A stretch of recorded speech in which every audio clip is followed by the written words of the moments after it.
All right, here we go. Oh, there we are. Hi, everybody. It's Emily, your Colorado State Director for the Miss and the Mrs. Colorado Pageant. And today I have with me Nicole Covney, our Mrs. Colorado. Yay! And Emily, you're Mrs. Colorado what? What year? Oh, 2002. I know. Yep. Eons ago, but it works. At least I know I've been in your shoes. So You're my sister queen. Exactly. So tell everybody who you are and what you're up to. And I know you've done a handful of different videos since you've been crowned, but just in case somebody is brand new tuning in, tell us who you are. So as Emily stated, I'm Nicole Covney, and I'm so honored to be Mrs. Colorado 2020. We've joked a little bit that I'm the COVID queen, which I don't want to bring light to COVID because it's not funny, but we have to find some humor in this year at some point, and so that's my title this year is COVID Queen. So I am a mom of 3 awesome kids, and I am Jason Covney's wife, and I'm also a hairstylist. We've built a salon in our home in Highlands Ranch, and I love Highlands Ranch because the word of mouth is amazing. I have never had to advertise my business. It's just all of the awesome ladies in Highlands Ranch that hear about me. And so I have really good clients that just bring me so much joy. I get a lot of girl time in that salon, and that's nice because I'm not shut down right now. So I'm still getting girl conversation that we're kind of missing this year. So yeah, I'm just having a really great year. And like you said, I've done a lot of Zooms, but most of them have been just with they've been about Tree Line Pass, which is the nonprofit organization that I'm advocating for this year. So I don't talk much about myself and what I have going on because it's more about that. So yeah, I'm happy to be here with you.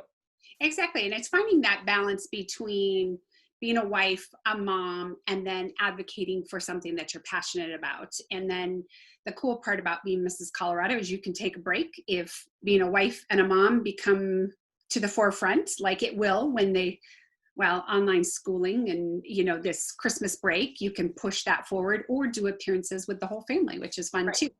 I've really tried to do a lot of that this year just because we are all so together right now. And so far it's been almost a year and everything is going fine. But I will say, like you mentioned, the homeschooling thing, and I have 3 kids. One is in school full time because he's at a private school. And then my oldest, who's 16, she's a junior in high school and she is completely online. And then Jace, my little girl who is 7, she's in 1st grade. And I'm telling you, it's been so tough. My Apple Watch is constantly telling me to breathe because I think when I get stressed out, I hold my breath. So it's like, breathe, Nicole, because we actually had walkie-talkies going last week because she kept asking me questions about school. And I'm downstairs trying to do someone's hair. And for any of you that get your hair done or have ever done hair, you know that this is such a busy time of year. So I'm like, just call me on the walkie-talkie if you need help with something. So meanwhile, my Apple Watch is like, breathe, breathe. Breathe, breathe. And then she's like, what's the answer, Mom? Just tell me the answer so we can both be done. And she relies on me for that. So I'm like, use your brain.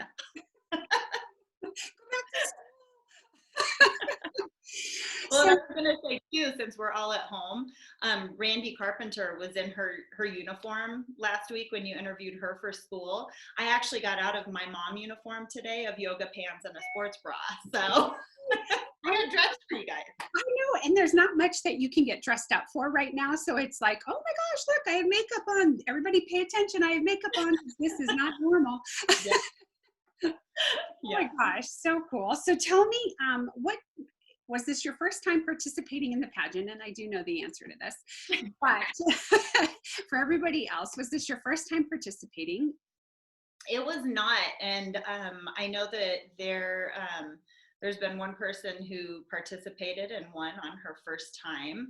And I'm telling you, last year I was like, I want to be the second one who does that. Which that did not come true for me, but this is my 2nd year competing. And my goal this year, after I got to know the pageant, which, as you've said before, participating in Mrs. Colorado is it's a women's retreat with a little bit of pageantry sprinkled in. And that little bit of pageantry is when you get to put your evening gown on and sparkle for the night.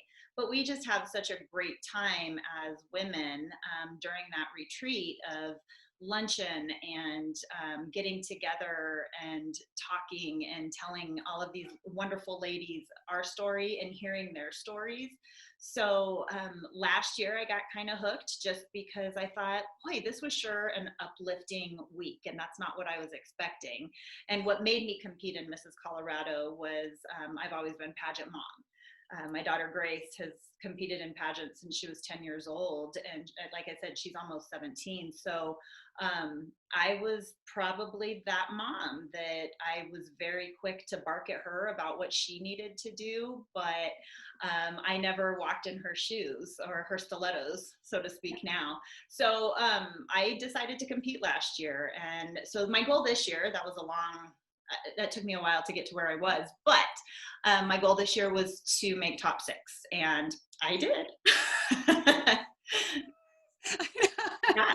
So, and I will say I was very surprised that I won Mrs. Colorado this year.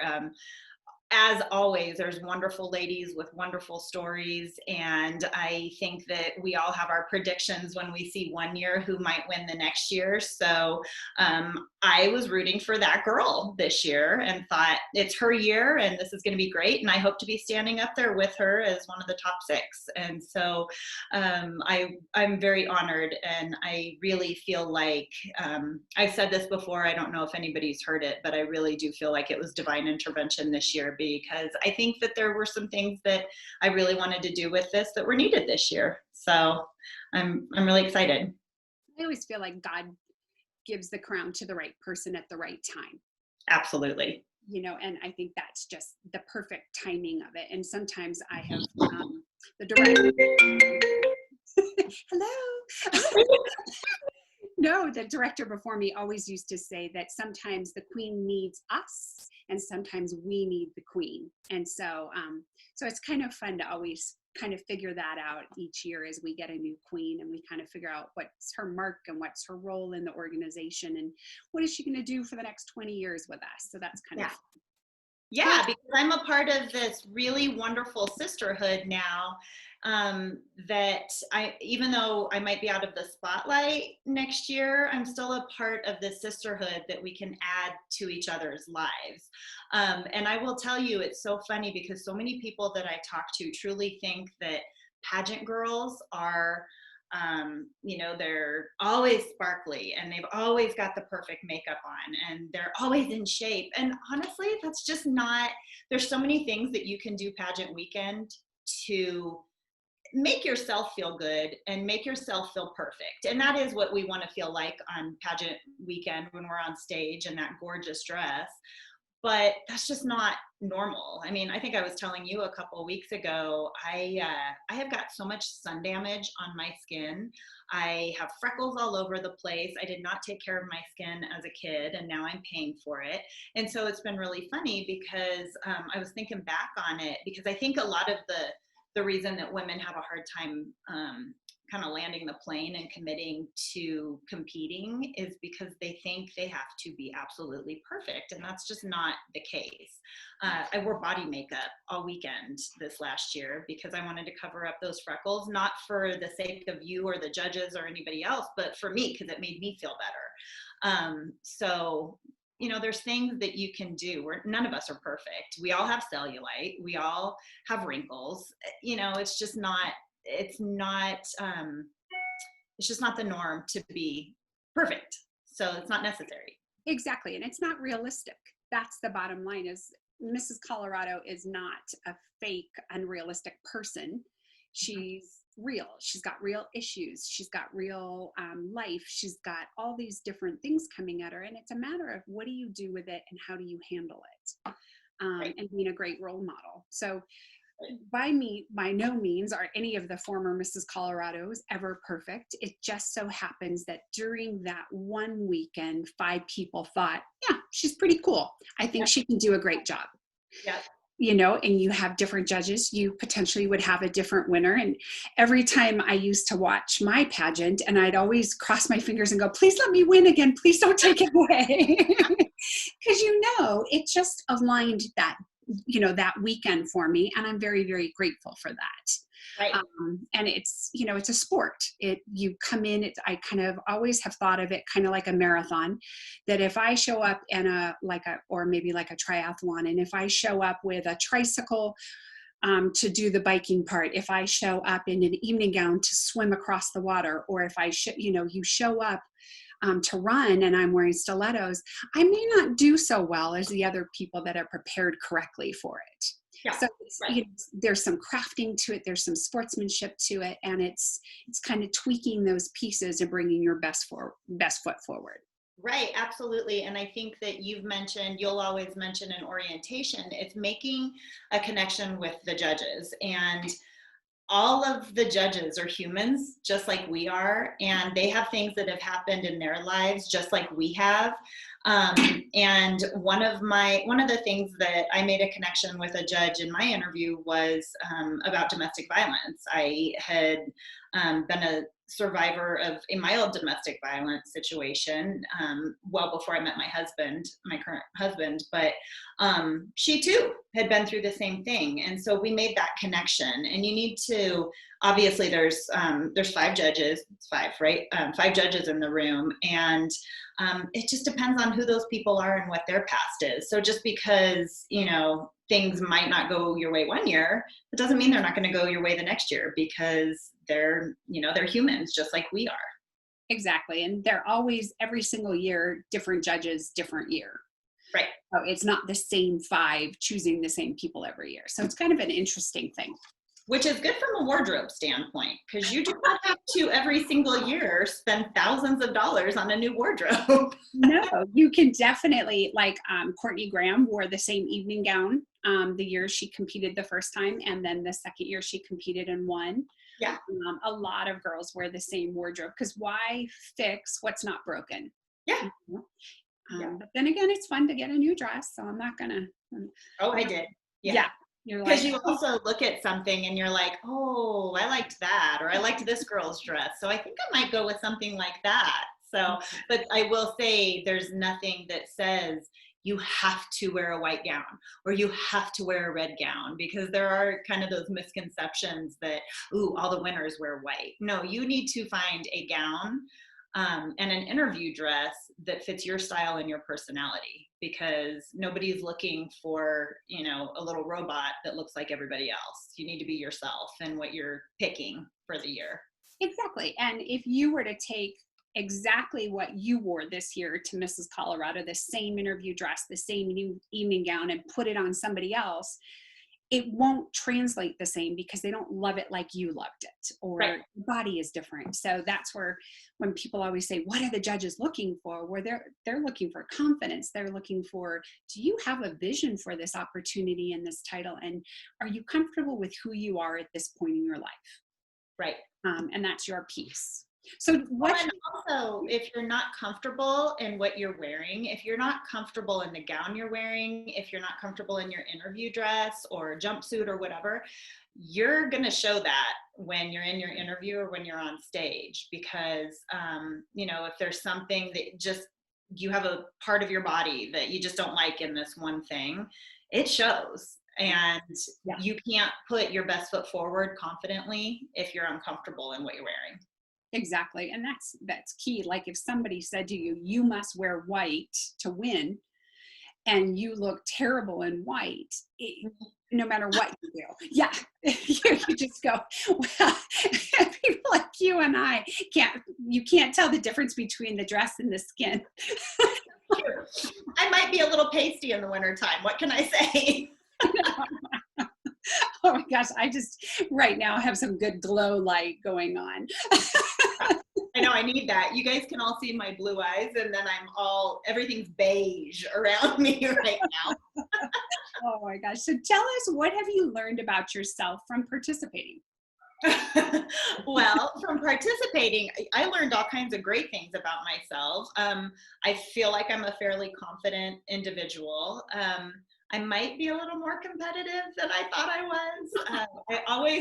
I always have told everybody I'm not competitive. I'm really just not. And I will say that when it comes to other women, I'm not competitive. I really value my relationships with women. I am not cutthroat. I'm not gonna come like club you on the knee to win. I'm not that person. I'm very competitive with myself. Yeah, isn't it? Aren't you glad your queen isn't willing to like take somebody out to but I'm very competitive with myself. So you gave me feedback from last year when I competed, and I was pretty excited because I made top 12, and that's what I wanted to accomplish last year. So I set that goal. But then I think, like I said, my goal this year was to make top 6. So I took it very seriously to do what I needed to do to make top 6 this year. And it was shocking to me just how much I thought about it. So, and, you know, practiced, I would sit there probably about a week or two before the pageant, and I would sit on my laptop and I would ask myself questions that maybe the judges could have asked from my bio sheet. And then I would answer them back, and then I would watch them. So I'm a fairly competitive individual with me and my personal best. So yeah, it's fun. And that's what I think, that's what pushes us to grow as people. I think if we were always happy with where we're at, we would never push to get more and do more and be more. I think that's a great quality. Tell us, how are you preparing? And I don't want you to give away like trade secrets here or anything, but how are you preparing for Mrs. America? And it did get pushed out a little bit, this COVID, but you know, we're going to maneuver through it, because that's what we do as moms and wives and title holders. We just keep moving forward. So how are you preparing for Mrs. America? I think, you know, the most important thing for me to always do well in is my interview, because it's really important for me to articulate what I'm doing to make my Colorado communities better. And that needs to be shown to judges at Mrs. America as well. I want them to understand how hard I'm working in Colorado to try to make some things that are broken, maybe, you know, not so broken. So that's very important to me. On the maybe more pageant side of things, it's very important for me to stay in shape, as it is every other woman that's competing. I do have to wear a swimsuit on stage. My gown is, it's not going to be a forgiving gown, so I need to stay in shape for that as well, know how to walk in it. And I've ordered lots of body makeup again, so I can cover up those freckles.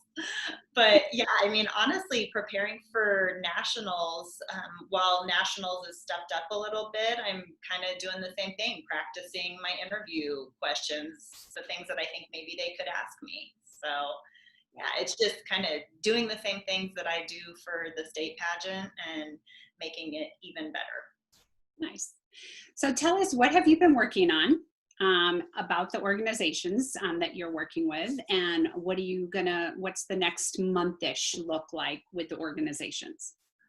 So I have great passion, and when I was selected as Mrs. Colorado, it was not something that I took lightly. It is so important for me as Mrs. Colorado to leave my mark and make sure that people, and like I said in my top 5 question, when the judges looked at that, we taped those this past year, and I want people to look at me and say that she was good at what she did, and she did make a difference. So the next month for me is continuous advocacy for adults with developmental disabilities like Down syndrome, autism, the lesser known Fragile X syndrome, which it's a little bit like autism as well. Advocacy for the organization Treeline Pass, that is a day program for those individuals. I sent my anti-bullying video that I did with Sylvia Waller to 187 school districts in Colorado, and I think it has like 300 views. So please, people, watch my video. It was a really good one because we can't go into schools and speak this year about anti-bullying stuff. So I wanted a tool for them to be able to watch. And I know kids aren't necessarily in school right now and bullying one another, but it also touches on cyberbullying and online bullying. So I would love for these kids just to watch, because they are online and they're on social media more than they were before. So, I'm trying to get people to do that and talk it up, which I have links to that video on the Mrs. Colorado site and on my own personal Facebook page and all that. So, and then, what's been really cool is I've hooked up with veterans organizations. I'm going to go to some hippotherapy with the Wounded Warriors down at the Air Force Academy in Colorado Springs. I've been invited to do that in January. And then I got to help serve homeless veterans for VFW Post 1 on Thanksgiving. And they're so sweet because they keep inviting me to all of these great things. And the veterans are some of the most welcoming and appreciative people for Mrs. Colorado that you could hope for. They're all so sweet. So yeah, I'm continuing on and just trying to continually, help out people in my communities. I've been delivering meals for people that have COVID that are stuck in their homes, dropping those on their front porch. And so I'm just trying to keep busy because I really and truly want to shed a positive light on your organization and being Mrs. Colorado.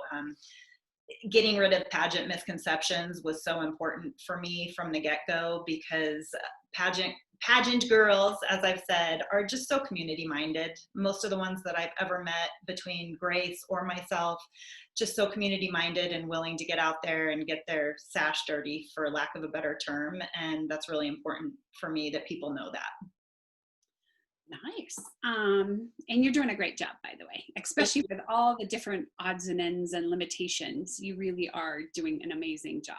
Thank you. I don't know if anybody's doing Wreaths Across America tomorrow, but there's so many cemeteries that are participating in that tomorrow. So I'm actually, I told my sweet family that they have to get up at 9 a.m. tomorrow, and we're going to go lay wreaths at a local cemetery for fallen veterans or fallen warriors. And so we're going to go do that. And I promised them I would take them to a local breakfast eatery called Snooze and pick up breakfast and bring it back. So there always has to be an incentive when you drag teenagers out of bed early in the morning. Exactly. Anything to kind of go, that's how we got my son out of bed this morning to go to the airport to pick up his sister. We're going to stop at Dunkin' Donuts, and he was up in a second. I was like, okay. Boys, food is their love language, and they will do anything you want them to do if you feed them food that's bad for them. Exactly. Nothing to do with the house food, but the outside food. I'll do what for Dunkin'? Yeah. So true. I wish I could do Dunkin'. They asked for Snooze. I'm like, oh great, $60 later. Let's go get some pancakes. I know. Dunkin's a lot cheaper. He had donut holes and I think it's a Carly or Charlie drink or something. Whatever the TikTok star chick is. But so I got away pretty easily. So that's. I'll have to try that. It sounds yummy. Although I am training for Mrs. America. But you did say, since it was postponed, I could eat a few cookies this holiday season. Exactly. You can have cookies. I am no stranger to the cookie these days, COVID and having everything postponed. So I'm being a good girl though. But you got to be normal too in the midst of everything. Is otherwise you deprive, and then at some point you kind of go, forget it, and you're like the Cookie Monster. And I'm the type of person who will do that. If you tell me I can't have something, if you can't tell me I can't have cheese, I'm going to go eat a block of cheese. So I've always put I just try very hard to make sure that I'm being reasonable about it. So for those of you that are thinking of competing in Mrs. Colorado, I didn't starve myself for months before Mrs. Colorado. I don't work that way. I try to be good. I exercise regularly, but I was not depriving myself of things, because that's just, we all want you to have a healthy lifestyle. We all want you to be happy. So, be your personal best on pageant weekend. Don't be a best that you think somebody else is expecting. Be the person that you are comfortable being, and that will shine through. That's awesome. So if somebody is on the fence thinking about participating, why should they participate? So again, you are going to enter into what is a wonderful women's retreat. We cried a lot last year. This year was a little different, but there Yeah. was so much. There were happy tears. There were validating tears. We had a great time. We got to listen to some wonderful guest speakers. We got to hear from past queens and some of the trials and tribulations they had been through. So this is not something that you're going to leave and go, I met so many awful women. You're going to leave and you're going to say, I met some really great down to earth women that were just like me. And as Emily can attest to, there are some really great friendships that are forged from pageant weekend. There's quite a few groups of girls that met pageant weekend last year, and they became lifelong friends. So if you're on the fence, please don't think that you're going to go into pageant weekend and it's going to be a lot of standoffish, snobby girls. You're going to make some friends, and you're going to walk away saying, my heart is so happy. And you're also going to walk away and say, oh, I can't wait to compete again next year. If you aren't lucky to win this year, then you're going to walk away and say, ooh, I really like this. Anybody that talks to you says, oh, I got the bug and I just wanted to compete again. And I have to give it to you, Emily. You just run such a wonderful organization, and your heart and your faith it shows through to people. And I know we probably need to wrap this up, but one thing that was really cool last year was there was some sort of a contest on pageant weekend, and we were all sitting at the Opera House. It was in between rehearsals. I think we were probably on a lunch break or something, and you told us all that I think 2 girls would be left out of this contest that you were having, and your heart just didn't feel like, your soul didn't feel right telling these 2 girls that they couldn't participate in something because they might not have had enough votes for something. I don't remember what it was, but that resonated with me because your heart and your faith and the fact that you're just a really good person shines through to all of us on pageant weekend. And it's so important that people know that this is not pageant patty weekend. This is a really nice women's retreat. Thank you. And we love you. Thank you. And that's kind of where I've always said, am I doing God's will, his way, or Emily's way? And that's where I get confirmation from all different people and places that say you're still doing the right thing in the right time.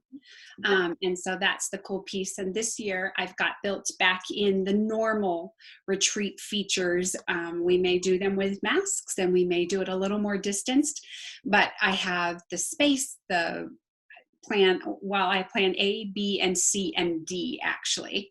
So I think we are covered, which means probably everything will be back to normal because I've got all 4 plans ready to go for pageant weekend, which is exciting. But definitely preparing for a safe girls retreat with a hint of pageantry on the side. So we're excited. Also, again, I will say that I will always joke about the fact that I was crowned in a parking lot, but even though last year was different, it was still a lovely pageant, and it was done so tastefully for the situation that occurred that I don't think one person walked away last year and thought, oh, that was such a waste of my time, because it wasn't. We all still got a lot out of it from not only you and your staff, who are wonderful and who know their stuff just like you do, but we got out of it what we wanted from other ladies, because we all just really wanted to get the heck out of the house at this point. At that point, you're like, I need a break. I need to put on a face. I want to dress up. There is no yoga pant division. Exactly. That piece I have not implemented, and I don't plan on doing that soon. No. Oh my gosh. Well, thank you for being with me today. And what we'll do is we'll catch up in a little bit, in a few weeks, and see where you're at. And it'll be before Mrs. America, so we won't know how that goes yet. But we'll catch up here shortly. But thank you for joining me. Yeah, thanks for chatting with me. Bye. Bye.